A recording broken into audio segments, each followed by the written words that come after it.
Hola, buenas a todos. Empezamos con esta grabación. Hoy haremos una entrevista a nuestra invitada Elordi. Elordi es una persona que recibió un trasplante de médula ósea anteriormente y bueno, y está aquí para enseñarnos la otra cara de la moneda, la cara de tener la necesidad de que alguien de tener un donante compatible contigo para recibir un trasplante de médula ósea. Y así podemos entender un poco mejor su historia y remarcar la necesidad de la existencia de este proceso. ¿Cómo estás, Elordi? Hola, muy bien, Albert. Gracias por esa introducción. Y sí, en realidad yo estoy aquí en representación de todas esas personas que podemos contar nuestro testimonio de vida gracias a un trasplante de médula ósea de un donante anónimo. Entonces es la otra cara de la moneda, ¿no? Y yo recibí la noticia de que necesitaba un trasplante cuando me diagnosticaron leucemia linfoblástica aguda en diciembre del 2013. Ahí comenzó un poco la odisea. Yo fui a urgencias porque estaba más cansada de lo habitual, que lo achacaba al estrés y también tenía dolores musculares que no se me iban con un relajante muscular que me había recetado. Y entonces ya ahí me dejaron en una sala de observación después de hacerme una analítica y de la sala de observación me pasaron a una habitación de aislamiento en la que estuve ingresada un mes, en la que solo me podía acompañar una persona y recibiendo sesiones de quimioterapia. Ahora me siento afortunada porque en medio de la pandemia los que están siendo diagnosticados ya no tienen esa posibilidad de estar acompañados ni siquiera por una persona. Mm. Entonces están más solos y solas que nunca tras recibir un diagnóstico que pone tu vida patas arriba. Entonces, pues bueno, ahí empieza el proceso. Los médicos siempre fueron sinceros y desde el principio me dijeron que para curarme necesitaría un trasplante. Pero bueno, el inicio es con ese mes de ingreso.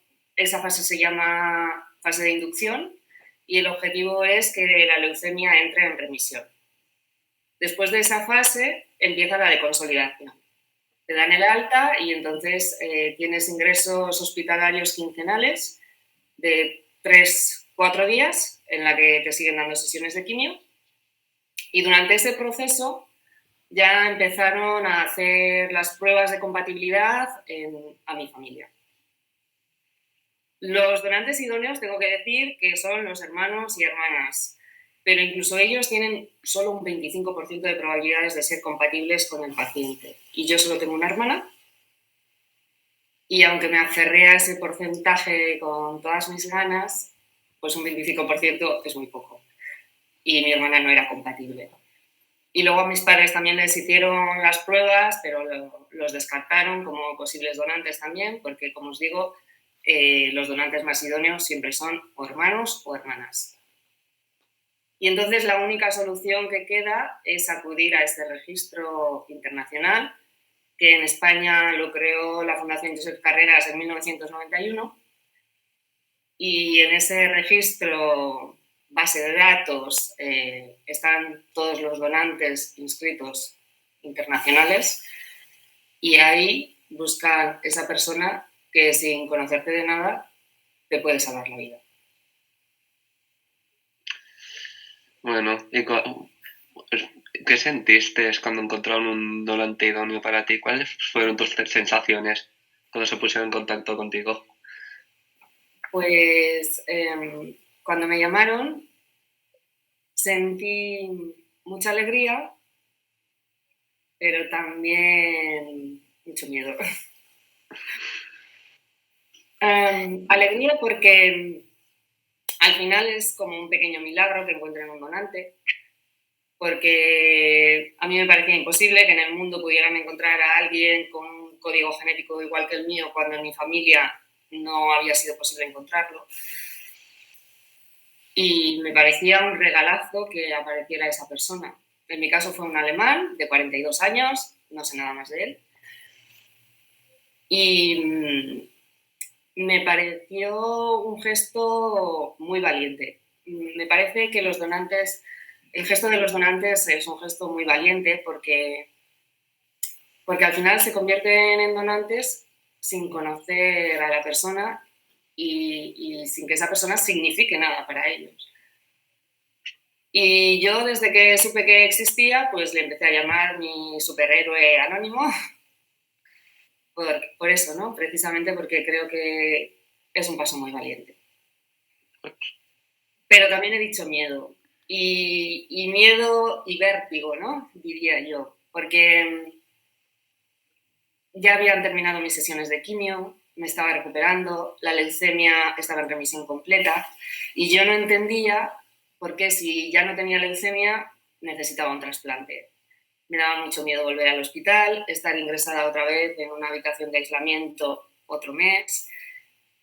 Esas sesiones de quimio son muy agresivas porque el objetivo es destruir tu médula ósea para dejar espacio para la nueva y tampoco sabes cómo va a reaccionar tu cuerpo a ese trasplante. Pero bueno, a medida que fui entendiendo que necesitaba un trasplante para que la leucemia, porque es una enfermedad muy caprichosa, entonces, aunque en ese momento estuviera en remisión, si no me trasplantaba, la leucemia tenía las puertas abiertas para volver cuando quisiera y como quisiera. Entonces, cuando me di cuenta de eso, pues los miedos un poco se fueron transformando en gratitud. Gratitud principalmente para mi donante, para mis familiares que estuvieron en todo momento conmigo, mis amigos, también para el personal médico que me atendía, la sanidad pública y no sé, gratitud inmensa por todo y hacia la vida en general. Muy bien dicho. Joder, vaya historia, Lordi. Pues muchas gracias por contárnosla. Yo, la verdad es que quería preguntarte, en base a tu experiencia, si antes de la leucemia conocías las donaciones de médula ósea, que tus familiares, ¿qué conocimiento teníais de ello? También un poco porque da la sensación muchas veces que la población en general no tiene mucho conocimiento sobre el tema o hay confusiones. Entonces, si nos podías aclarar alguna cosa o contarnos un poco cómo lo viviste. Creo que hay mucho desconocimiento sobre todo lo que rodea a la médula ósea, el trasplante, lo que es. Yo no tenía ni idea, lo he ido descubriendo a medida que me ha ido tocando y la gente de mi alrededor tampoco. Creo que la médula ósea se sigue confundiendo mucho con la médula espinal, que yo no he estudiado medicina, pero pues en este proceso creo que he ido aprendiendo a diferenciarlas, ¿no? La médula espinal yo la considero o la defino como una membrana que transmite los impulsos nerviosos y que está protegida por la columna vertebral. Y la médula ósea, para que la gente lo entienda, es el tuétano. La médula ósea es el tejido esponjoso que está en el interior de los huesos, no de todos, de algunos huesos del cuerpo, como puede ser el esternón, las caderas, y es la fábrica de la sangre. En la médula ósea, cada día se producen millones de células sanguíneas. Entonces, con estos dos términos claros, se entiende un poco más. Porque, claro, a mí cuando me dijeron que me iban a trasplantar, todo el mundo me preguntaba, ¿pero cuándo te operan? Pensaban que me iban a rajar la espalda, porque todo el mundo iba a la columna vertebral. Y no. El trasplante de médula ósea no es ninguna operación. Es como una transfusión de sangre, porque lo que te están donando son células sanguíneas, las células madre, que son de las que nacen el resto de los componentes sanguíneos. Entonces, pues una vez claro eso, además para mí el trasplante es uno de los procesos más sencillos de toda la etapa esta del tratamiento, porque el trasplante de médula ósea en sí dura menos de media hora y es como una transfusión de sangre, como he dicho. Cuelgan en el gotero una bolsa llena de sangre, que se parece a la sangre, que son esas células madre, Y yo me acuerdo que claro, lo pusieron en el gotero y yo miraba a esa bolsa y decía, bienvenidas sean esas gotitas de vida y que lleguen pronto a mi médula y empiecen a restablecerla lo antes posible. Y un poco eso, ¿no? Ese es el momento, el día del trasplante se llama día cero, porque es como una puesta a punto de tu cuerpo, estás sin defensas para que tu cuerpo no ataque esas células que te van a introducir y lo único que esperas es que todo salga bien. Sí, llama la atención la verdad lo que tú dices, que realmente es un proceso relativamente sencillo y muy relacionado también, pues igual que la gente dona sangre, ¿no? Y que realmente el donar sangre es una cosa tan aceptada y tan vista socialmente y que todo el mundo entiende y todo el mundo realiza y pues de vez en cuando vas a donar sangre y luego hablas de donación de médula ósea y la gente lo confunde pues con lo que tú dices y no sé, que la gente se piensa que es una operación o no sabe bien, realmente para hacer una donación de médula ósea pues preguntar en el mismo sitio donde tú donas sangre y la gente eso no lo sabe y no lo conoce. Entonces llama la atención, la verdad, o que se puede donar médula varias veces durante la vida. Entonces, que la gente dice, a lo mejor la dono ahora y no tengo en el futuro si tengo un hermano o un familiar que la necesite. Entonces, no sé. Sí, tienes toda la razón. Se puede donar. Cuando vayas a donar sangre, te puedes informar, pero en todos los hospitales que hay banco de sangre se puede donar médula ósea. Es muy fácil. Es como, bueno, hay dos maneras de donar médula, pero la que más se utiliza es por aféresis y no requiere ni de un ingreso hospitalario. Entonces es como donar sangre, pero un poquito más largo y es un... A ver, te ponen... Estás enchufado a una máquina con los dos brazos y de uno te sacan sangre, de un lado te sacan sangre, entra como en una máquina centrifugadora de la que sacan la célula madre y te vuelven a introducir la sangre por el otro brazo. Entonces tienes que estar así durante varias horas, 4 o 5 horas más o menos. Y el proceso es ese. Es un proceso muy sencillo y yo creo que hay mucha desinformación al respecto y que la gente no sabe que tiene el poder de salvar una vida en sus manos y que es tan sencillo como eso. Sí, pues sí, la verdad, con solo un proceso así de simple. Bueno, siguiendo con tu historia un poquito, ¿no? ¿Cómo fue tu recuperación a partir de que recibiste ese trasplante de médula? ¿Empezaste a encontrarte mejor a los días siguientes? ¿Fue un pelín duro hasta que la asimilaste? ¿Nos puedes explicar un poco? El postrasplante para mí fue muy duro. Yo creo que lo más duro de toda la etapa, aparte del momento del diagnóstico, que entras en estado de shock hasta que lo asimilas, pero después para mí ha sido la etapa más dura. Pero quiero dejar claro que cada caso es un mundo, cada cuerpo es un mundo y que hay gente que se acopla muy bien al trasplante y que no tiene muchos problemas. En mi caso yo tuve muchas complicaciones por rechazo, no rechazo de mi cuerpo hacia el donante, porque como estás sin defensas, tú te quedas sin médula, te quedas a cero de defensas y de todo. Pero el rechazo surge cuando esas células que te trasplantan no reconocen tu cuerpo como su hábitat natural y te atacan. Atacan tus órganos, atacan tus tejidos. Esa enfermedad se llama enfermedad injerto contra huésped, H. El huésped eres tú, que recibes el trasplante, el injerto es el donante, las células que recibes. Y esas células son las que atacan tu organismo. Entonces tuve muchos problemas con la enfermedad injerto contra huésped y tuve muchas infecciones, porque al estar sin defensas, tu cuerpo no puede responder a ninguna infección. No puedes estar con gente ni siquiera que tenga un catarro o cualquier síntoma de cualquier indicio de virus, bacterias no puedes estar, porque tienes que seguir como en tu burbujita de, pues como ahora, ¿no? Limpiándote las manos cada 2 por 3, con tu mascarilla en espacios cerrados, sin ir a sitios con demasiada aglomeración de gente. Entonces, bueno, para mí fue complicado. Estuve hasta 4 veces en la UCI y en 2 de las ocasiones los médicos me daban por muerta. Ha sido muy duro también para mi familia, que ha tenido que recibir estas noticias. Y bueno, como nadie tiene la verdad absoluta y los médicos también se equivocan, pues sigo aquí dando un poquito de guerra.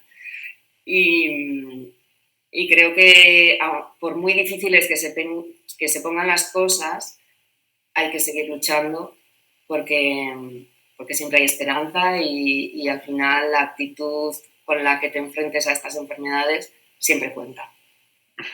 Por supuesto. Y al fin y al cabo estás aquí con nosotros, que es lo importante. Después de tanta lucha ha tenido su recompensa.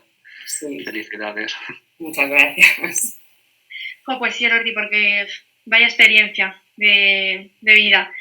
Que además, pues lo que tú dices, que no es solamente cómo te afecta a ti, sino a todo tu entorno y que te acompaña en todo el proceso.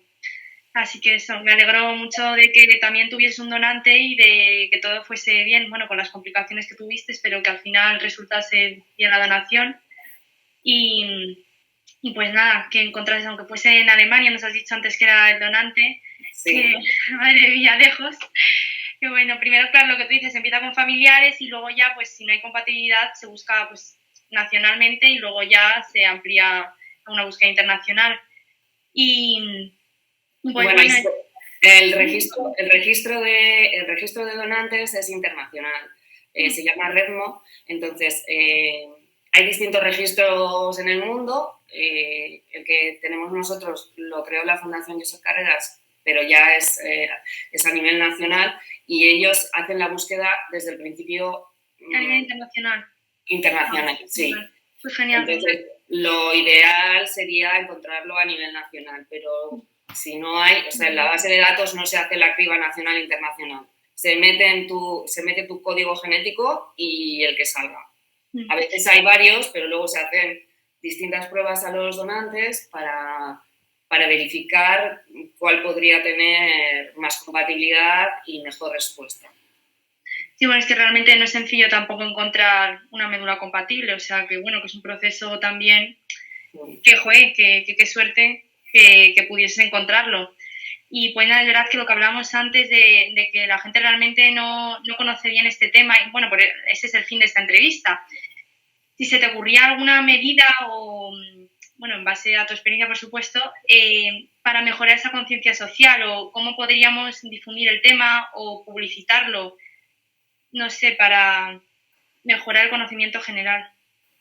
Bueno, a mí ya me parece un logro que gente tan jovencita esté al tanto de estas situaciones y se produzcan estas entrevistas. La verdad que yo creo que cada vez hay un poquito más de conciencia social, hay mucha gente trabajando en ello, pero creo que hay que dar más luz a este tema y cada uno aportar en su medida su granito de arena. Y yo el granito de arena que he querido aportar ha sido escribiendo mi testimonio de vida en un libro que espero que alguna editorial esté interesada en publicarlo, para transmitir también un mensaje de esperanza a todas esas personas que están viviendo ahora mismo por esa situación que he vivido yo. Y eso, ¿no? El mensaje es que por muy difícil que se pongan las cosas, siempre hay que luchar y siempre hay que encontrar un hilo del que seguir tirando para seguir en esto que llamamos vida, que al final es un regalo y que no damos la importancia que tiene hasta que la vemos escurrirse entre las manos, ¿no? Y creo que a la salud tampoco le damos la importancia que tiene porque creemos que no nos va a faltar mientras seamos jóvenes y que nos va a fallar cuando ya seamos viejecitos. Y la realidad es que la salud también es un regalo que tenemos que cuidar cada día un poquito. y que nos puede fallar como cualquier otra cosa. Y bueno, saber sacar fuerza interior y de la gente que te rodea para seguir en esa lucha y no perder la actitud positiva y entrar en el desánimo, que, a ver, es fácil, no es fácil estar siempre positiva, hay que llorar también, hay que sacar esa tristeza, la rabia que te produce conocer el diagnóstico, todo eso hay que sacarlo, pero después hay que remontar y hay que luchar, siempre hay que luchar, porque creo que la actitud es fundamental. Entonces, con esa intención yo escribo mi libro para transmitir ese mensaje de esperanza, también para que se conozca, como decíamos al principio, la otra cara de la moneda, lo que un donante puede hacer por otra persona, que es salvarle la vida. Yo al final estoy aquí porque ese alemán decidió donarme su médula y así muchas otras personas, porque cada vez somos más supervivientes y mientras haya donantes, esta familia irá creciendo. Así que invito a todos a donar médula. A partir de los 18 años ya se puede donar médula, cualquier persona que esté sana puede donarla, es muy fácil y creo que debe ser muy satisfactorio saber que has conseguido salvar la vida de otra persona, darle un presente, un futuro a alguien que puede ser una persona adulta o incluso puede ser un niño. No, con lo bonito que es salvar una vida con tan solo 5 horas, que es lo que dura la donación, en la mayoría de los casos. Muy bien dicho. Pues muchas gracias, Elordi, por todo. Ha sido un placer ver tus experiencias y conocer un poco lo que has vivido. Hay que decirlo, eres una campeona y nos alegramos muchísimo de que estés aquí. Y has hecho muy bien en escribir un libro y tus experiencias, porque estoy seguro de que si esto sigue adelante, ayudarás a dar ese granito de arena, a concienciar, como tú bien has dicho. Y bueno, a ver si podemos cambiar la balanza una vez por todas y que no sigan ocurriendo desgracias así. Cuanto más donantes tengamos en el ritmo, mejor. Exacto, sí. Cuanto más donantes mejor, porque, como he dicho, es un pequeño milagro que aparezca un donante compatible, una aguja en un pajar. Así que cuantas más agujas haya en el pajar, más fácil será encontrarlo. Y además animo especialmente a los chicos porque las chicas parece que son más solidarias o hay más donantes femeninas que masculinos. Y por muchas circunstancias, además, los donantes masculinos son más idóneos que una persona, por ejemplo, una mujer que haya sido madre o los donantes masculinos siempre, bueno, pues eso, son más idóneos por circunstancias que a mí se me escapan, porque tampoco soy experta en este tema, pero sí animo a todos en general. También a donar sangre, porque en este proceso yo he recibido infinidad de transfusiones de sangre, de plaquetas, de todo. Y para recibir una bolsita de plaquetas se necesitaban 5 donantes de sangre. Entonces también es importante donar sangre en estos procesos. Nosotros que nos quedamos prácticamente sin células sanguíneas, si no fuera por las transfusiones de sangre, tampoco sobreviviríamos. Así que ya que aprovechar que vayáis a donar sangre y ya... De médula. Claro. Claro, no, es muy, muy importante, sí, muy importante porque al final es una colaboración entre todos, es lo que tú decías, la salud no la valoramos y pensamos que la tenemos hasta que, bueno, ya cuando seamos mayores un día nos faltará y de repente te encuentras con circunstancias a la vida que puede ser pues una enfermedad, un accidente y lo que sea, que te ven necesitado de esa atención. Y cuanto más gente colabore y cuantos más colaboremos y más participemos en este tipo de, pues, de procesos de donaciones, pues más probabilidad hay de encontrar a alguien compatible o más reservas hay. O sea que sí, es muy importante dar visibilidad a estos temas. Sí, es muy importante dar visibilidad y yo creo que ahí la educación tiene un papel fundamental. Creo que también desde pues desde los institutos, universidades, también se debería informar sobre estos temas. Me parece muy importante. Por supuesto. Bueno, Lordi, antes de terminar, ¿una última conclusión? Quería decir también que ser donante es muy importante porque la mayoría de los que necesitamos un trasplante de médula ósea no tenemos un familiar compatible. 3 de cada 4 pacientes no tienen un familiar compatible, con lo cual es muy importante que ese registro sea lo más amplio posible. Y ahí el joven malagueño Pablo Raez hizo una labor fundamental, pero todavía no hemos conseguido llegar al 1.000.000 de donantes que se propuso él. Ese fue su reto y creo que todavía nos falta mucho. Estamos en 400.000 y pico donantes de médula ósea en España, así que ojalá lleguemos a ese 1.000.000 y sigamos siendo siempre fuertes. Muy bien dicho. Pues bueno, muchas gracias, ya podemos terminar aquí. Sí. Muchas gracias, Elordi. Muchas gracias a vosotros, encantada de conoceros y de que estéis transmitiendo este mensaje que me parece tan importante. Gracias a ti por participar.